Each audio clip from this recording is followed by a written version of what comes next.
Welcome to the Bookers Alliance podcast, where we hold the pencil and the pencil is power.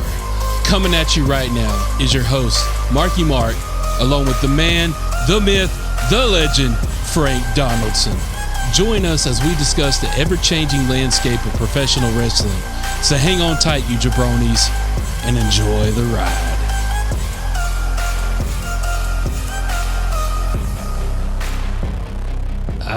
Welcome in, everybody. Thank you for joining today's episode of the Bookers Alliance podcast. Come on in, grab yourself a ringside seat, sit down and enjoy what we got to say today. And by the way, let's welcome in our new producer. Absolutely. Last week's producer, our tried and true producer, you're fired. You're out of here. I don't know what the hell happened at the end of last week's show, but after hearing it back, they gave me a call and said, what do you think we should do? And I'm like, do we have any other producers' numbers? And we found a new production team, so we're going to see how it goes this week. So you're on trial, guys. Yep. And we also want to start out today's episode by sending some condolences. But before we get to the condolences, we need to have a pour. We're gonna need a drink for that. Yeah, these are sad days here. I feel like these condolences are going to deserve. So, sponsor this week is Crown Royal XO, good old Canadian blended whiskey here. Oh yeah, look at that, little whiskey pouring. I know. I'm sure people are listening. Like, wait a minute, are they really pouring? Yes, we are. Yeah, yes, we are. We do this live on the show. I mean, these are sad times though for some people. So we gotta have a drink for this guy. We got to pour one out too, because the situation is dire. That's happening. Yeah, it's on its last leg. It's got to be. Maybe even on a third leg. Yeah, I was thinking that's probably where it's at. That's why there's other situations on its last leg because of a third leg. Because of a third leg. Frank, you want to fill in the people here? What we might as well tell them. So yeah, we're gonna have a cheers and give some condolences to the most recent marriage of Dominic Mysterio, because after Monday night, that marriage ain't gonna last. No, ain't no way in hell. So unless his wife is so deep into business, and as far as I know, she isn't a worker. She obviously knows the family, knows the history, but she ain't a worker. She ain't in the business. If she was watching on Monday night, there ain't no way when that fool got home like Tuesday afternoon sometime that she was like, oh, welcome home. Here's your dinner. No, hell no. That was a long conversation to be had because that boy was smitten on Monday night. So we will do this. We're gonna give a toast here to the condolence there, but we also gonna give a toast. I got to give him his flowers though. I got to talk about for a minute. A lesser man would have buckled. Hell, he buckled. He gave in. You see how he walked away? Thank God he had that shirt hanging in the front there, because otherwise, I think Finn would have got in the ring and caught a little extra in there. So cheers to you, Dominic, and we're gonna pour one out for your current marriage, sir. Bastard. Good old Crown Royal. Nice and smooth there. Good whiskey. No kickback, no nada there. Just nice and smooth. Yeah, we'll if you haven't seen Monday Night Raw, first off, what are you doing? How are you listening to this show if you're that far behind? Go watch it and tell me what you would have done in that situation. So I know what I would have done. I would have been in the same predicament. We would have been given these same condolences because my ass would have either been on the couch or at the hotel. One of those two. Bully said he would have thrown that girl over his shoulder and we got some pizza. Oh, yeah. Like I said, in no way, shape, or form is anybody going to walk. I mean, did you see the look on her face after it happened too? Like both of them popped because he couldn't hold it together. Hell no, he couldn't hold it together. I mean, he tried his damnedest to look the other way, but no. And then Finn playing the dad role. Somebody had to get in there and try to save that boy. I mean, I'm surprised Ray didn't come out there herself. But all in all, again, like I said, his marriage was publicized. There was video that leaked because they booed the hell out of him like they do in the arena, which welcome back to the boos. I mean, did you hear Dom trying to speak? It was beautiful. So you got Liv out there looking like only Liv can look. Fans going crazy. It felt like Attitude Era fans in there the way they were looking. Then all of a sudden, Dom came out there, and damn, if they couldn't flip flipped that switch right on cue and booed that boy out the building. The boo birds were out. I mean, I booed the hell out of him after that part of the angle that we were just talking about. I had son of a bitch. Well, you know. But if anybody is winning at wrestling storylines right now, Dominic Mysterio, you are winning at he's on it. I mean, he's damn near bloodline territory now. You know, he's been constantly getting booed just like he has, and he's found his way in probably the best 2 storylines not related to the bloodline in WWE. I mean, the whole Bobby thing, not like that was a loss. And I mean, if you could upgrade, damn, did he finally upgrade it? I remember him getting punched by Becky. You know, he had a little tiff with Trish at some point in time. Yeah, he did. Good God almighty. He's like living his childhood dream. Damn sure mine, so. Absolutely.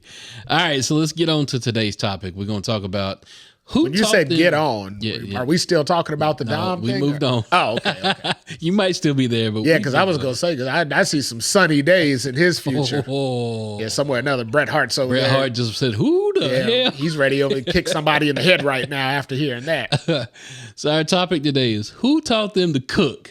Who taught them to cook? Right now, Triple H and Shawn Michaels is in the kitchen cooking up a storm. Yeah, they put the work in, ain't they? They got a 12-course menu going on right now. Yeah, they putting the work in now. I mean, you know, we're bringing in NXT on Tuesday night. We're making magic on, right there. Let's give a toast to Jordan Grace. There you go. Give a toast. Yeah. Good on you, Jordan. Somebody said, hold on, I got to get my drink in. Mm-hmm. Somebody said today, and I read it online, they said she just branded TNA better than they have in decades. Absolutely. He ain't wrong about they wasn't wrong about that. I mean, I guarantee more eyes saw the letters TNA than they have in the last 15 years. It was a trending topic on Twitter. Of course. I mean, hell, that was a given. And I mean, if she'd have had it lower, hell, that'd be on everybody's Instagram this morning. But the fact that she had it up high on the shoulder blades, that was the only mark that got missed there. But yeah, good on you, Jordan Grace. I like what's going on. But yeah, that's the storyline that Shawn is cooking with right now. But let's cooking with grease. Cooking with grease. Let's talk about what's going on right now with both of them booking. Now, granted, you know, Shawn is down in TNA, down in NXT. You started getting slipped it up. They might. That NXT thing might be a thing. Sorry, gave away a spoiler. I'm sorry. But yeah, Shawn is down at NXT. We don't know if he's cooking solo or if he's got a whole group of people down there with him, or if Trips is feeding him stuff. But at the same time, it's kind of apparent right now Shawn is absolutely kind of, you know, feeding the creative beast down there. Trips is up top, you know, Raw, SmackDown, kind of running the creative on those. But talking about them being in the kitchen cooking, they had to learn from somewhere. Yeah. I mean, you just don't get in there and be a overnight sensation. You know, cooking, as far as when we say cooking, coming up creative, wrestling storylines. You know, we've been fans for years. This is what we do as the Bookers Alliance. We can sit here and throw creative ideas, whether they be good, whether they bad, whether they vanilla, whether they chocolate. Mostly good. Mostly good. Yeah. But we'll throw storylines out all day long. Yeah, absolutely. I mean, that's the best part of being a fan, right? Exactly. It's the creative juices. What could happen with all of these people that you got to kind of move around the chessboard? And Shawn and Hunter is in the kitchen cooking, but they learned from experiences that they've been through together in the past. And we want to talk about some of those experiences today. Well, I'll tell you exactly who they learned from. Who's that? The Bookers Alliance. There you go. Our asses have been on here taking this wrestler from that promotion and that wrestler from this promotion and keying them up all along. And finally, we know they've been listening, obviously, because they've been nitpicking ideas from us. They damn sure nitpicked that whole Bloodline WrestleMania thing with The Rock. I mean, we posted that basically to the script last year, and they just got a hold of it sometime in probably like May, June, like, hey, these guys are on to something. We ain't gonna pay them nothing, but they keep saying you can take it if you want. So they're like, let's test that theory. So, I mean, they ran with that. So now they're like, well, let's pluck this wrestler from this company and put her against that wrestler from our company. Well, yeah, Booker's Alliance has been doing that, but I don't think that's who you were talking about, though, right? Nah. I mean, y'all see it, though. I mean, listeners out there, y'all see y'all know what I'm cooking. They know. Absolutely. All right, Rock. Yeah, they know what I'm cooking over there. If you smell what I'm cooking, then let me in. So they had to draw from some of the experiences they've been through together. So we'll talk about some of these experiences. First experience we want to talk about was when DX had a dust up with Mike Tyson. Yeah. I mean, that put them, that gave them the lead back from WCW, because leading into that, they were getting their asses whooped. I mean, they were getting mollywopped out there week in and week out. Yeah, had to bring it back out, because that's what was happening to WWF at the time. They were getting mollywopped out there. The only thing we had to really gauge interest was the ratings back then, and I mean, their asses were kicked in those ratings. And so, and they didn't have a way out until all of a sudden Mike Tyson popped up on TV. And what happened then?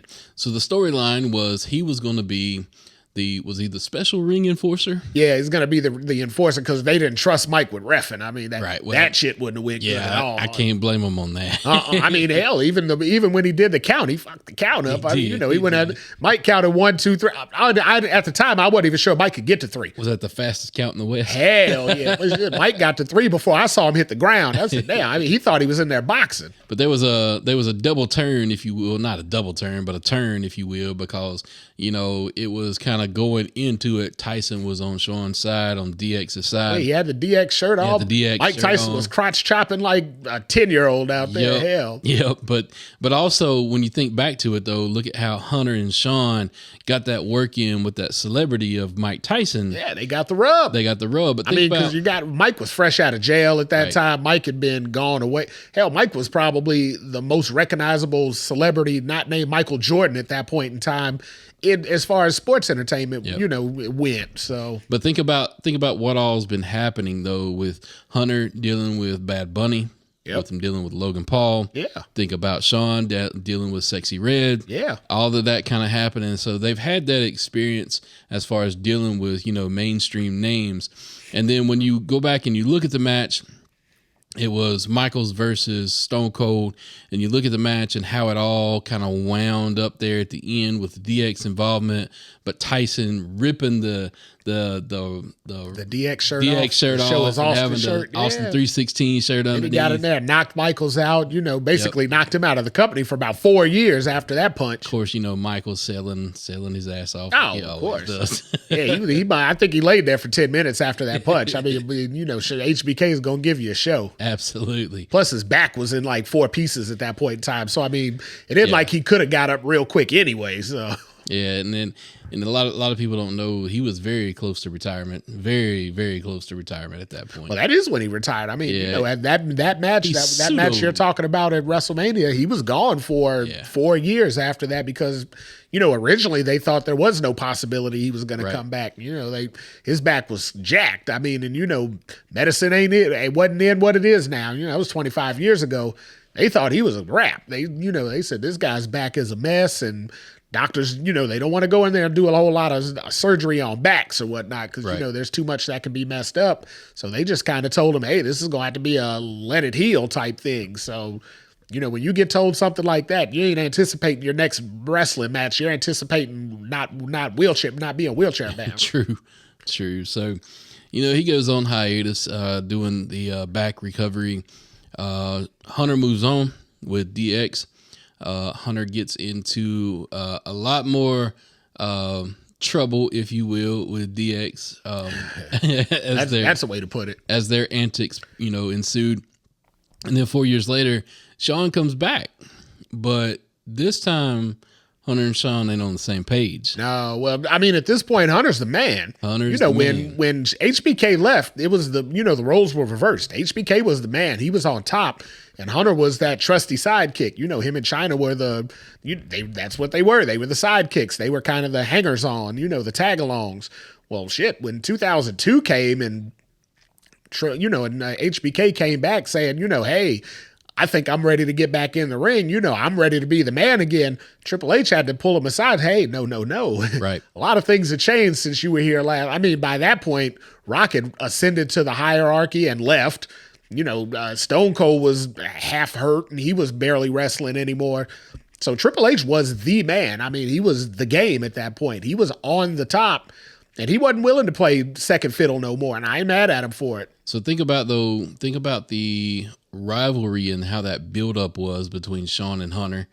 It wasn't for the leadership of DX, but it was kind of a moxie about, hey, I'm still good enough to be number one. You're on number one. You're in my spot. Yeah, well, at that point, DX had been long. They were an afterthought. They were long gone. But again, Triple H was the world heavyweight champion. He was on top. He was the guy.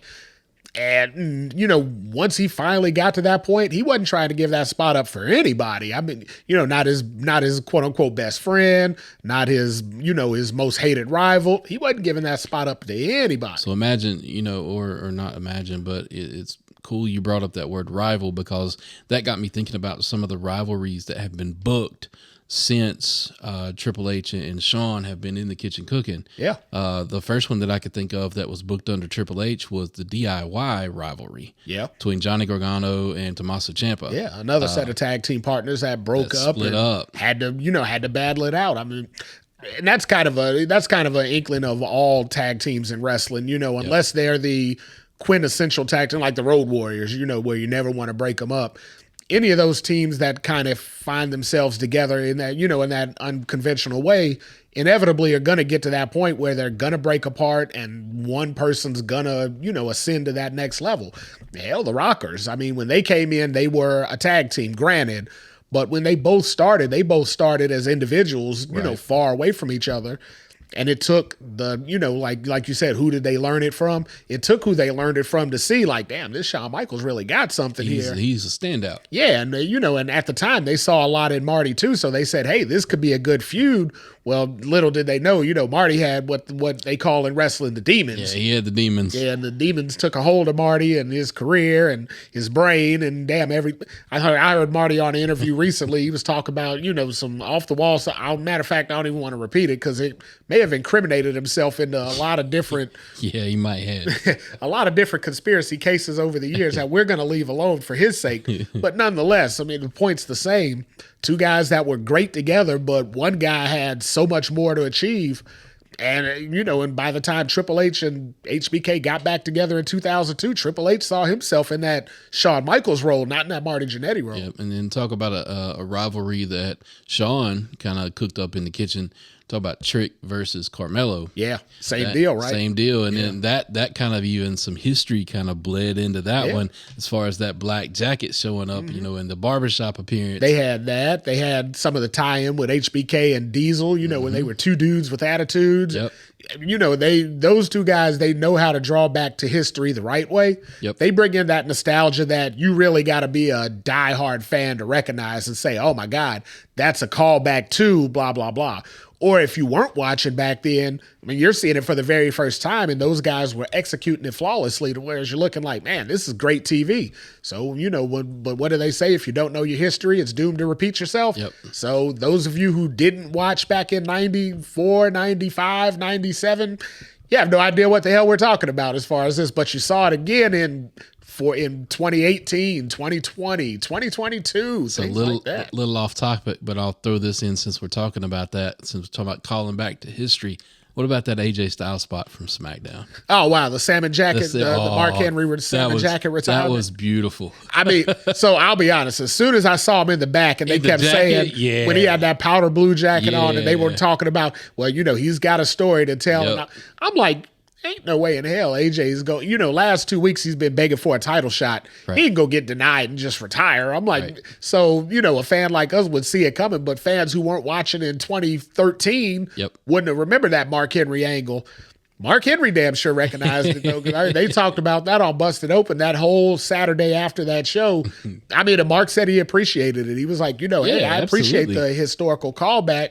And he was like, it was a great moment in my career, so why not? It was all the way down to the movements after, with the hand raising. Exactly. They played it all the way through. You could tell that they sat and studied it, what they wanted to do and what, how they wanted to show tribute to that moment. And I mean, they played it off to a T. Yep. So let's move on to another situation that Shawn and Hunter kind of got in together. We'll talk about DX versus the corporate authority versus Vince and Shawn. The return. The return. So I'll never forget the return because the WrestleMania that I was at, WrestleMania 22, That's where HBK and Vince fought one-on-one. They had the one-on-one match. And I remember during that match, there were small references. Like I remember Shawn being on the top rope, getting ready to jump on Vince in the trash can, and he gave the DX chop. Yep. And I remember in the crowd, we were all like, "Oh, that's something." There, that's leading to something. This ain't the end. And then later on in the night, Triple H wrestled John Cena. Same thing, right? He did a DX chop in there. We're like, all right, now that's two in the same night.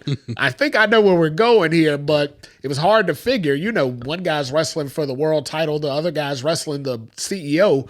How the hell are they going to find their way into DX? But man, did they seamlessly transition that? And talk about a transition. How they hazed Vince and Shane was amazing. I go back to several different moments in time with that storyline. First off, them wrecking the limo, painting DX on the limo. Yep. What about the plane? Remember when they painted DX on the plane? Who would have thought? I mean, the corporate jet, right? Yep. And there wasn't no way they got that paint off in like 10 minutes. Never. So when that plane took off that night, it was a DX plane that night. Painting DX on WWE headquarters. Yep. Just some crazy stuff. But then the parody of Triple H dressing like Vince. Oh, that was and classic. Then Shawn dressing like Shane. And the way HBK was running around there, falling like Shane. Oh my God. Doing the boxing thing and all that. Oh my goodness. Hold on, I got a question though before we get out of DX. Yep. The fact that they were DX, I mean, did they call them that just because they were a couple of dicks? Maybe. Maybe. I know Bret Hart came up with them, being a couple of degenerates. Yeah. But I'm just thinking, the only way they could come up with DX is if they really thought that they were just a couple of dicks. It was degeneration. It came because Bret Hart called them degenerates, but it was in the golden age of Generation X. Yeah, and Generation X. I get it. I'm just but every time I see the two letters together, and I see those two guys how they used to act in the 90s, right, I'm like, did they just come up with that because they were a couple of dicks? Yeah, especially that version. But then there was a couple other moments with the telestrator.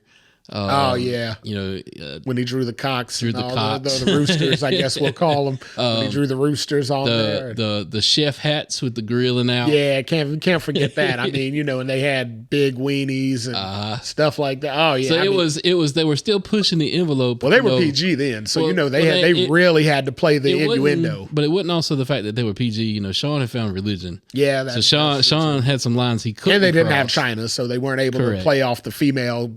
Although I guess they could have got Stephanie involved with that, but they could. I think they kind of pushed the PG line over the edge when Stephanie was involved. With some of the stuff Jericho called her, and some of the stuff John Cena had called her, and The Rock had called her, and good Lord, we could go into how Triple H called her a lot of crazy names, and acting. But them versus the corporate authority, that was a really good version. But then how it kind of bleeds into today. Look at some of how Braun Breaker is pushing Adam Pearce. Yep. How kind of like how the DX used to go at Sergeant Slaughter. Remember how that used to go? Yep. Although they were more sophomoric, as I remember that term being thrown around a lot when they were out, was sophomoric. And I'm like, when I was 16, I don't remember wearing they were wearing the original COVID shade. Remember the little shields they had with the windshield wiper? Yep. Damn, when we had COVID, why didn't I find one of those shields and put a windshield wiper on? Damn, I missed the boat on that. That would have been hilarious. That would have been fun. You get somebody to start talking to you, and then you're like, ooh, I see the COVID coming. Get the headlights, get the head wipers going. Good Lord, I missed the boat on that one. Want to talk about real quick the last thing that Shawn and Hunter kind of went through together. And this might have been the most special as far as... Hold on. When you say the last thing they went together, you don't mean that tag team match overseas, do you? No, I don't. Against Kane and Undertaker? I don't even acknowledge that. Yeah, because I was going to say that's officially the last thing that they went through together. That oh, never my happened. God. That never happened. Yeah, that's Jordan and the Wizards. Yeah. That's definitely Jordan and the Wizards for me. I blocked out it completely out of my memory and pretend like it never happened. That was like a video game glitch. That was like WWE 2K20. Because 2K20 was pretty much the equivalent of that match. So yeah, we'll put those in together. So we're talking about the 4 matches that Shawn and Hunter had against Undertaker that ultimately led up to the end of an era match. The first 2 matches were with Shawn and Taker, and that started off a retirement angle for Shawn. Yep. These 4 matches, as far as me and my fans' perspective, I hold these 4 matches in high regard. Oh, absolutely. These are probably, I think all fans do at some level. These are probably some of my favorite matches that I've ever sit down to watch. Obviously, Undertaker was one of my favorites. Triple H was one of my favorites. But to watch Michaels and Taker go at it, it was a thing of beauty. Yeah. They told story after story after story in those 2 matches. Just, it was the retirement angle, but then there was the heaven and hell angle. Yeah. There was the good versus evil. Yeah. I mean, it was so much wrapped up in the Royal Rumble thing, right? If I can't beat you type thing. I remember HBK doing the throat slash and different times. I mean, so much. But I mean, as far as match quality itself, right up there with Ricky Steamboat, Randy Savage. I mean, if it's not better, it's definitely the 1A to the 1B, one or the other. You could kind of pick. What's crazy though is they did it twice. So you take that and say, well, damn, whatever they didn't get in the first match, they were able to compound on it in the second match. At that point, you kind of got to put them at that number 1 slot. Even, Ricky and Randy would be like, let's say 1A. Well, then, that would be 1B. Well, the other match is damn 1C. Because, right. There's no way they fall short. None of those 3 matches fall short of what I would call best ever. But the way that they ended that second match, though, with Shawn going out, it was almost like, 2 Texas boys doing the Texas thing. Yeah. As far as like, okay, I know I got to put him down. Yep. He's not going to quit on his own. Then your boy Triple H had to come out there and help get Shawn out because, I mean, it was just over. That was his best friend, and he was Triple H kind of felt a little bit of animosity towards Taker for taking felt like Shawn he had to take up. His friend was retired. He ended his friend's career. His best friend's career. He sent him packing.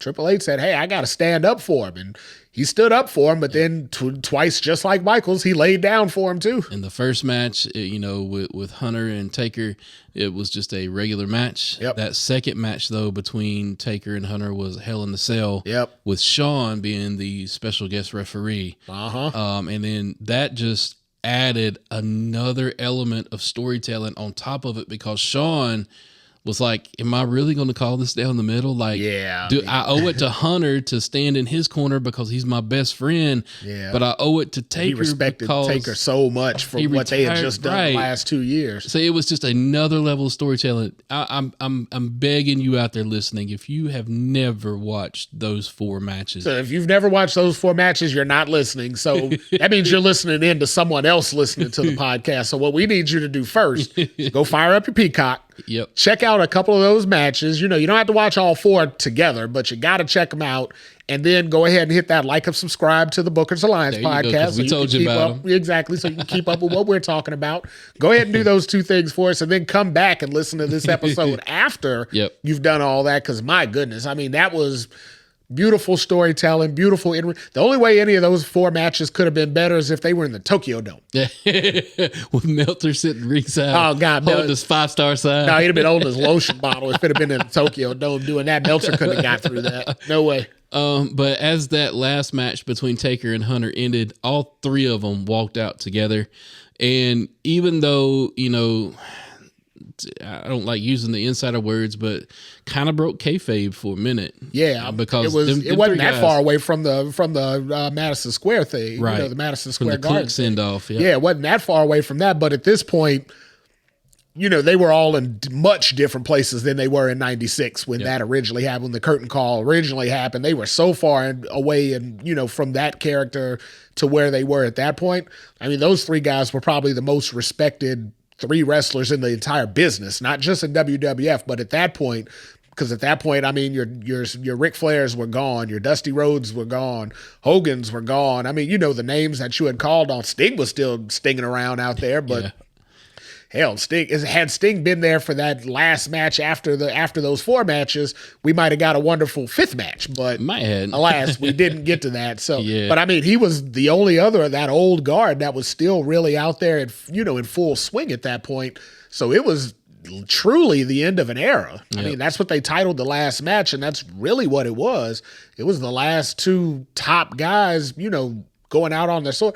Think about it. I mean, Taker never came back to a WrestleMania the same. No, he didn't. He never had another match that quality again. I mean, hell, Triple H for that matter. I mean, he had a few more WrestleManias after that, but there's nothing that's more memorable than that. It's those matches, those Mania matches after that were more memorable for the situations that he was in. Yeah. Versus the actual match. Yeah, absolutely. I mean, like you said, if you take the match and square it up to any other match, it's going to stand up, even to this day.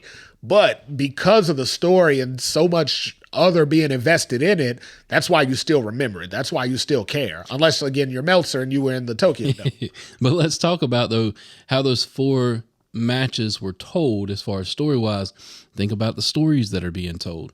Now, granted, it might not be all Shawn and all Hunter coming up with these storylines, but you can guarantee they're part of it. Oh, absolutely. They have full contribution to it. Those absolutely. 2, Undertaker, probably Vince. I'm sure there was a full team working around it, but a lot of times that's where your best angles come from, is when you let the participants participate. Which is what is happening now. Exactly. That's what you see the difference of. When you let a character who's they talked about, I know I've heard a lot about the documentary that's never to be seen that WWE was putting out. Come on, WWE, put that thing out. Yeah, man. right. We all want to see that. So I feel like only the fans and the people behind the scenes still remember it. I feel like WWE's completely moved on past it. Like they just forgot and hope we would forget. Yeah. Hell no, we ain't forgetting. That's all we think about is we need that damn documentary. We got a promise and you didn't keep it. But nonetheless, same thing, right? Because you had The Rock involved. You had... Right.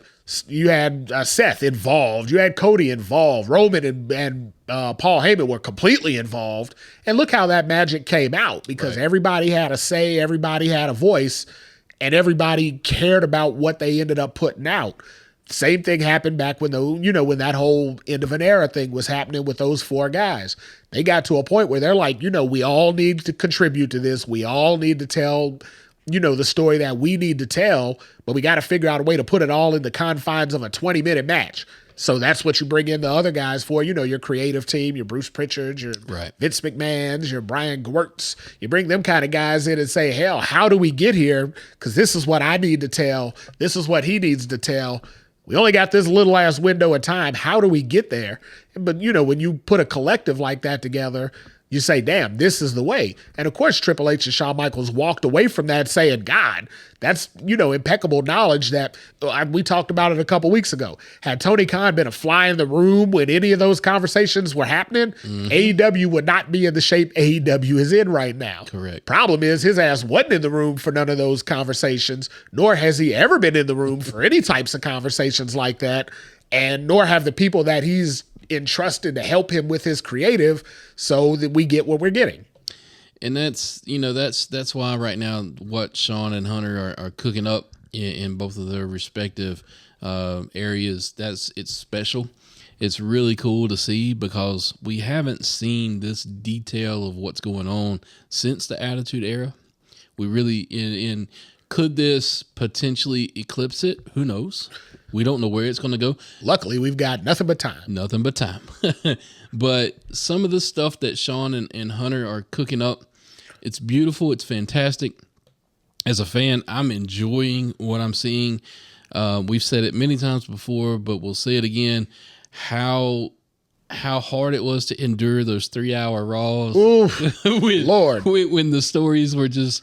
Ugh, So for the last year and a half, we've been saying on this podcast what a great time it is to be a wrestling fan. Correct. 3 years ago, our asses weren't saying that. We were like, damn, this is the hardest time ever to be a wrestling fan. I mean, some of it was just unbearable. Like, there was no way you could get through those 3 hours. It was more like find something to watch until about 9:30, 10 o'clock. Turn Absolutely. it on. Absolutely. I mean, I'm like, basketball was on, Monday Night Football was on. So, I mean, there was a lot of channel flipping going on back in the day where I'm like, all right, is anything interesting? Nope. Well, let's get back to the game. Let's move over. Dancing with the Stars is on. I better go over there because, something's happening there, but ain't nothing happening here. So it was hard to be a wrestling fan for the last, maybe 3-4 years before, before the pandemic kind of came to an end. But as far as what they're cooking in the kitchen, we're enjoying it. We're bellied up to the table. We're feeding our mouths full of the storylines and the matches that we're getting. We're almost getting a buffet now. I mean, exactly. Hell, they're kind of giving us more than we can handle at some point. I mean, and when you turn your head, it's like, shit, here comes something new. And then some of it, and I'm going to relate this to food, as kind of what our topic is. We ain't small guys here, so I mean, a lot of our stuff could relate to food if we really wanted it to. A lot of it. When Liv came in the ring, I was thinking about a couple of cakes. But I digress. Oh, well, we popped now. So back to our sponsor. So Crown Royal XO for the week. Everybody take a glass, take a sip, enjoy. All right, back to the show. A new sponsor, Tasty Cakes. Absolutely. So, but as far as some of the stuff they're cooking up in the kitchen, and when you sit down at the dinner table and looking at your plate and you start eating it, some of it's a little bit nuanced. Some of it you got to really hunt for, and you got to expand your palate and go, ooh, wait, who's in the background there? Yeah, I know. You're trying something new, right? I know what's being presented to me, but look at the background of this conversation. Yeah. Saw Chad Cable talking to the brothers. The Creed brothers. The Creed brothers. Looking like a new American Alpha, what is it, 2.0. There you go. So, well, Chad better hurry up and sign that contract. Otherwise, he's going to end up being Chad no point oh. Yeah, so I encourage you, when you sit down to eat your dinners of NXT and Raw and SmackDown, pay attention to what's going on in the background, because some of the stuff is being served up is a little nuanced, and you got to pay attention. And after you get done eating those plates, sit down and have you a little piece of cake. Lord knows I could go for a piece. On that note, we're going to end this show while we can still be PG. While we're still able? All right. All right, everybody. Thank you for listening to today's episode. Drop us a line on our social media platforms. Tell us what you're thinking. And with that, we bid you adieu. Cake. Today's podcast was produced by SBP. You can find our podcast on all major podcast platforms. Also, connect with us on our social media accounts. Search for The Bookers Alliance on Facebook, Instagram, YouTube, and X.